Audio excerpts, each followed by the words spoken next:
Disclaimer, এই ভিডিওটি বাস্তবের সাথে কোনো মিল নেই। এই ভিডিওটি বানানো হয়েছে শুধুমাত্র আপনাদের মন জয় করবার জন্য। Disclaimer, this video dose not match the reality.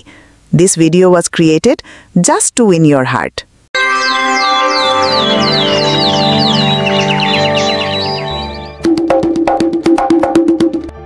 Hello father, এই ব্যাগ নিয়ে এখন কোথায় বেরোনো হচ্ছে? যখন লোকে শুভ কাজের জন্য যায় তখন বিড়াল রাস্তা কাটে না, ঠিক তেমনি এ আমার সমস্ত কাজে ঠিক বাধা দেবে।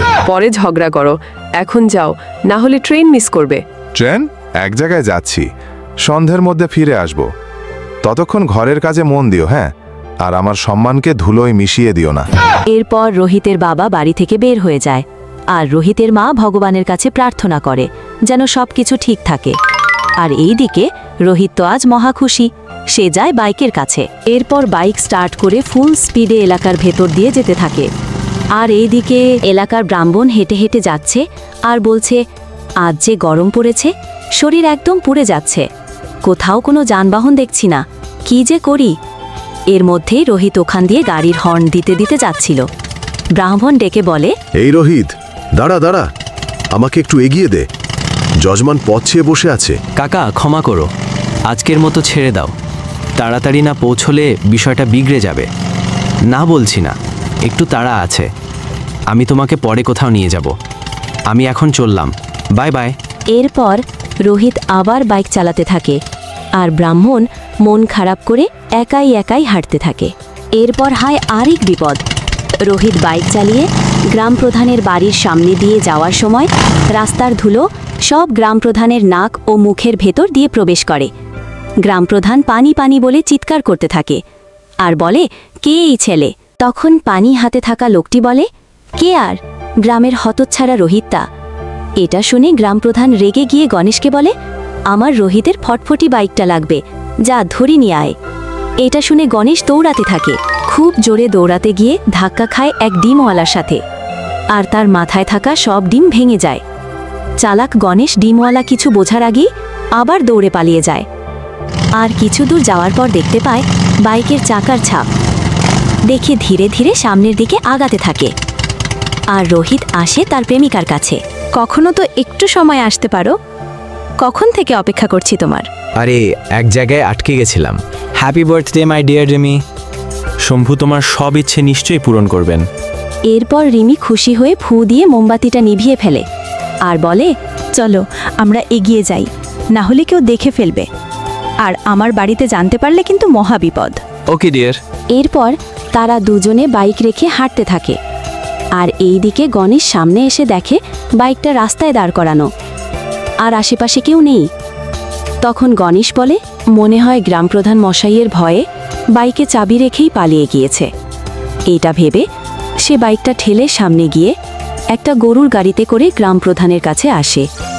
আর এইদিকে রোহিত আর রিমি ঘোরাঘুরি শেষ করে বাইকের কাছে এসে দেখে বাইক নেই। তখন রোহিত বলে, হে শম্ভু, আমার বাইক কোথায় গেল? বাবা তো আমাকে বাড়ির সঙ্গে সঙ্গে জীবন থেকেও বের করে দেবে। কোথায় গেল আমার বাইক? বাইকটা তো এখানেই থাকার কথা, বাইকের চাবিটা কোথা তোমার? এ কি করেছি আমি? চাবিটা বাইকেই লাগিয়ে রেখেছিলাম। মনে হচ্ছে কোনো চোর আমার বাইক চুরি করে নিয়েছে। এখন এখান থেকে চলো, মনে হচ্ছে কেউ তোমার সঙ্গে মজা করছে। গণেশকে আসতে দেখে গ্রামপ্রধান বলে, বাইকটা এনেছিস? এইটা শুনে গণেশ বলে, হ্যাঁ প্রধান মশাই। এইটা বলে সে গরুর গাড়ি থেকে বাইকটা নিচে নামায়। এরপর রোহিত মন খারাপ করে গ্রামের চায়ের দোকানে বসে আছে।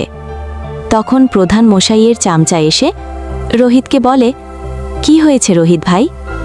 ওদের কথা শেষ না হতেই রোহিতের বাবা সেখানে আসে আর রোহিতকে বলে, কিরে, বলেছিলাম না ঘরে যেতে? কোথায় বাইক? কাকে বিক্রি করে দিয়েছিস বাইক?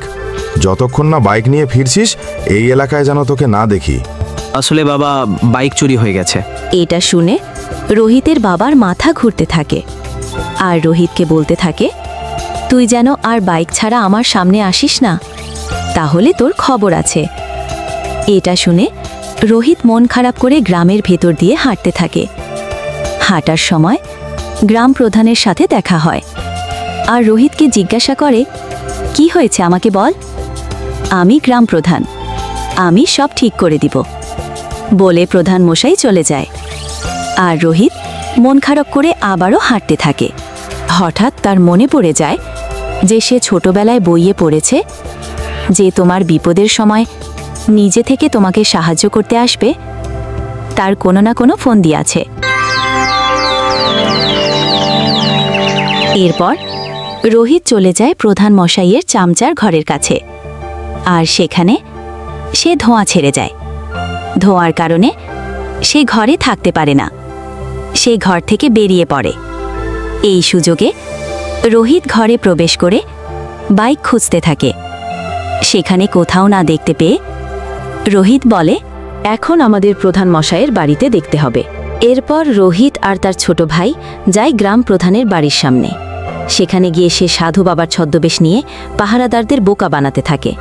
আর এইদিকে রোহিতের ছোট ভাই গিয়ে মা বাবা ও গ্রামের কিছু মানুষ ডেকে আনে। সবাই প্রধান মশাইয়ের বাড়িতে আসার পর রোহিত প্রধান মশাইয়ের ঘর থেকে বাইকটা বের করে আনে। এটা দেখে গ্রামের সবাই প্রধান মশাইকে চোর চোর বলে স্লোগান দিতে থাকে। এবং এভাবেই একটি ছদ্মবেশ আর বুদ্ধির জোরে খসে পড়ল সম্মানের মুখোশ।